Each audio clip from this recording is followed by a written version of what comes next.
Welcome to chemistry. If you've ever wanted to learn how to solve equilibrium problems, then you are in the right place because that's what our discussion in this video is going to be about. I'm Jeremy Krug and welcome to this AP Chemistry video.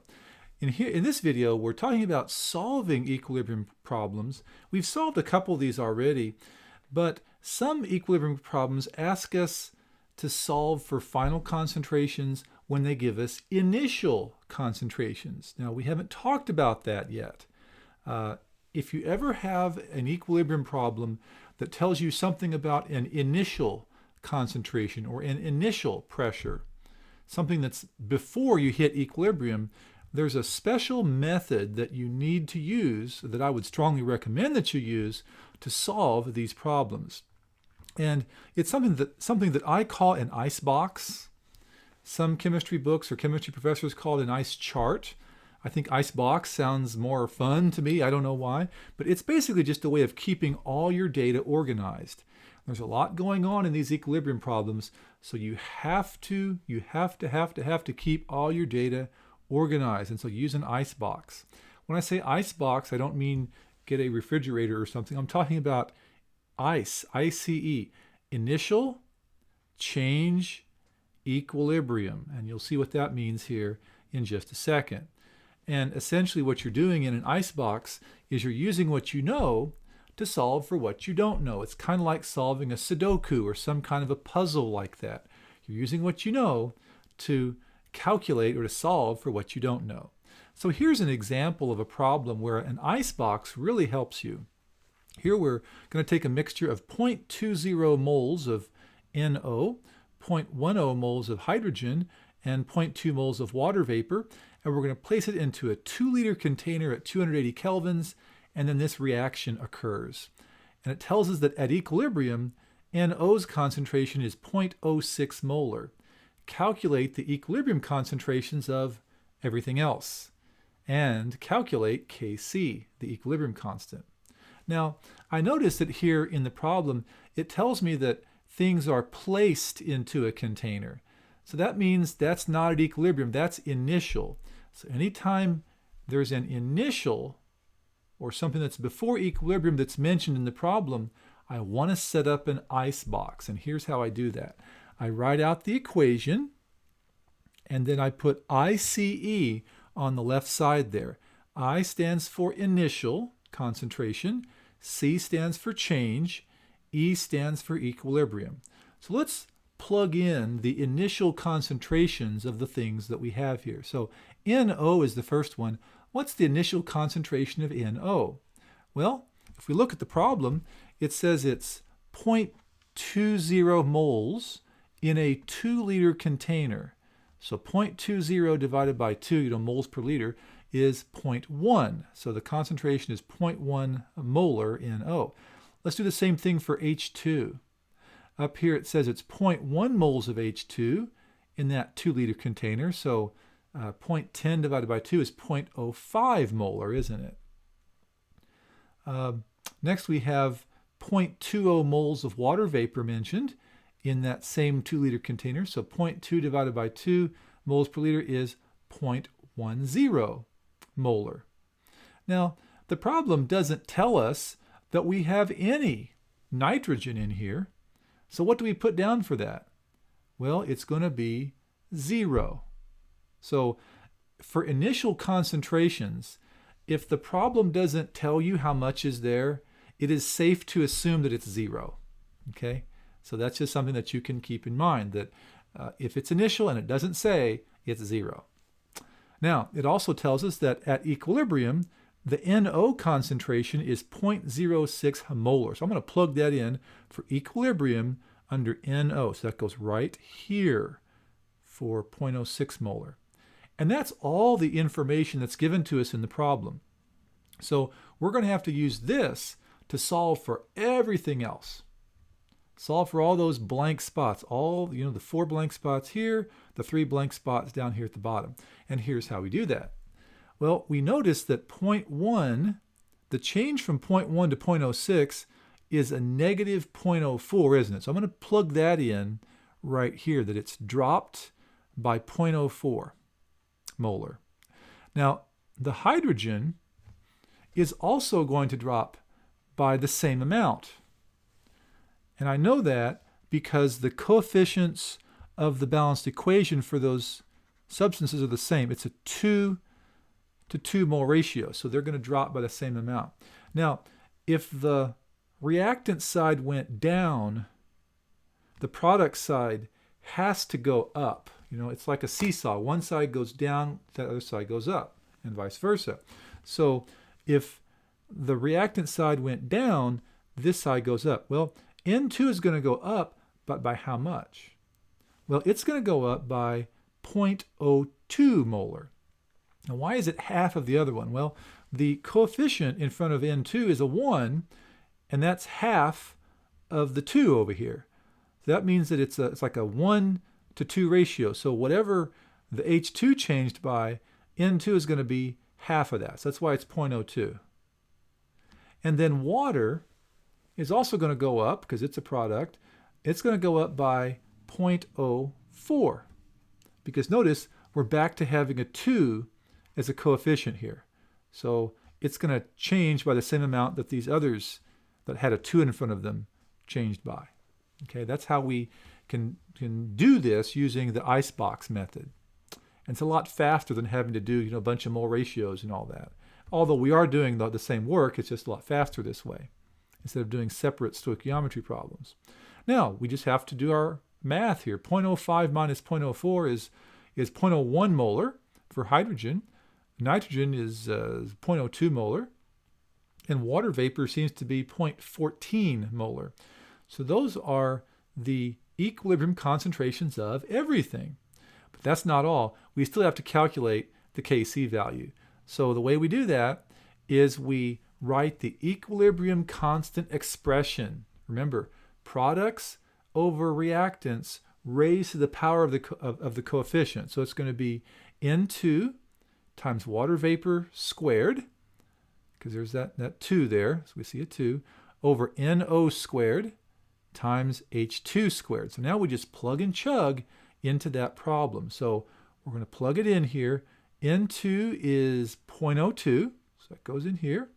And then water is 0.14, and that's squared, all over NO, which is 0.06 squared, and H2 is 0.01 squared. And now we just do the arithmetic for that, and we find that Kc's value is 1.1 times 10 to the second. So that's how we use an icebox to solve for these problems. So it's fairly straightforward, but we'll do a couple more examples just so you can see how this works. Let's try this one. For the reaction I2 plus Br2 yields 2IBr, the value of the equilibrium constant Kc is 280 at a temperature of 150 degrees Celsius. Let's suppose that 0.5 moles of IBr in a 2-liter flask are allowed to reach equilibrium at 150 degrees Celsius. What are the equilibrium concentrations of everything? So once again, notice that we're talking about an initial concentration. We're placing something in there, and then it's asking us what the equilibrium concentrations are. So anytime initial is involved, that's an icebox. So we write the reaction, and let's put ICE along the side here for initial, change, and equilibrium. And let's start to plug some numbers in.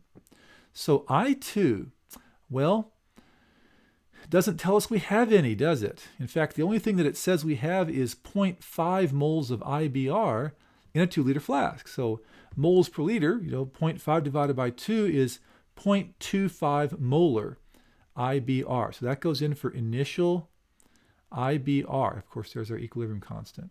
And since it doesn't tell us we have anything else, we can assume safely that the I2 and the Br2 are 0, right? And does the problem tell us anything else? I don't think it tells us anything, does it? It just gives us that information in the equilibrium constant and tells us to find the equilibrium concentrations of everything. So we have our work cut out for us on this one. On this one, we know that the reactant side has to go up in value because you can't have a concentration less than 0, can you? So the I2 is going to have to go up it's going to be plus something, but we don't know what that something is. So let's call it x. We're going to call it x here. Now, the same thing, we know that the bromine is going to go up, and it's going to go up by the same amount. So this is also plus x, because the mole ratio is the same. It's a 1 to 1 here. Now, we know that the right side is going to have to go down. It's going to be the opposite of what this did. But it's going to go down by what? Is it also x? Well, no. I hope you can see that since there is a 2 right here, it goes down by 2x. And so our equilibrium concentrations are x, x, and 0.250 minus 2x. Now, we're going to take these values and plug them into the equilibrium constant expression, which is that right there. Products over reactants raised to the power of the coefficients. So IBR, it's squared because there's that coefficient of 2, and then I2 and BR2, of course, are on the bottom. Now, we're going to plug in chug here. So just like this, the Kc value is 280, so that goes in for Kc. And then IBR was 0.250 minus 2x, so that goes in there, and that's going to have to be squared, over x times x, which I've written as x squared. Now, let's solve for x. There's a little bit of algebra here. I would recommend that we take the square root of both sides. So if I do that, I take the square root of this side, take the square root of that side. I get, let's see, the square root of 280 is 16.73, and that's equal to 0.250 minus 2x all over x. If I cross multiply, in this direction I get 16.73x equals 0.250 minus 2x. If I add 2x to both sides, I get this, and then divide both sides by 18.73, I get that x equals 0.0133. So now I'm going to basically use the x to figure out what the concentrations were. We might recall that I2 was just x. So that's its concentration, 0.0133 molar. And then Br2 was also x, which was also 0.0133 molar. And then IBR, as we can see, was 0.250 minus 2x. So when we plug the 0.0133 in for the x there in that expression, we get that it's 0.223 molar. So this example was a little bit more complex, wasn't it? We had some algebra, we had some taking the square root, we had a little bit more math involved, but this was definitely doable. We can use algebra and use an icebox to solve for these equilibrium values. Let's try one more example together. And here we have a chemist that at 400 kelvins adds some NOBR gas into a sealed flask until its partial pressure is 0.5 atmospheres. And then that gas is going to decompose by this reaction. At equilibrium, the total pressure in the flask is 0.6 atmospheres. So determine the equilibrium pressures of all three substances in the reaction, and then calculate the Kp and the Kc. So we have our work cut out for us. There's a lot of work involved in this one. So once again, notice that we have something that talks about initial pressure. So we're going to set this up as an icebox. We have the reaction. I'm going to write ICE down the side. And notice this time, it's giving us a partial pressure. So it's not concentration molar, it's pressure in atmospheres. So we're going to be dealing with a Kp here at the beginning. So the NOBR is 0.5 atmospheres, as it says. And it doesn't tell us that we have any NO or Br2, so it's safe to assume that those are both 0. And it doesn't tell us any of the individual equilibrium pressures, does it? It does tell us what the total pressure is. We'll talk about that later. But until then, we know that the right side has to go up since it can't go less than 0. So that means that the reactant side has to go down. So this one is going to go down by 2x. There's a 2 right there. So we'll have minus 2x. the NO goes up by 2x, since there's a 2 right there. And the BR2 is going to have to go up by just x, since there's a 1 in front of the BR2. So our equilibrium concentrations are 0.5 minus 2x, 0 plus 2x is just 2x, and x. Now, what do we do at this point? Well, it says that at equilibrium, the total pressure in the flask is 0.6 atmospheres. So what that means is that if you take this value right here and add it to this value right here and add it to this value right here, you should get 0.6, right? So let's do that. So we're going to add those values together, and that's equal to 0.6. So now we just have to solve for x. It's a simple algebra at this point, isn't it? So when we add like terms, we get x plus 0.5 equals 0.6, and we get that x equals 0.1, and so we can plug this into the values over here. We've run out of room, so I'm going to use a new slide here. So 0.5 minus 2x looks like that's about 0.3 atmospheres. And then NO is 2x, so that's 0.2 atmospheres.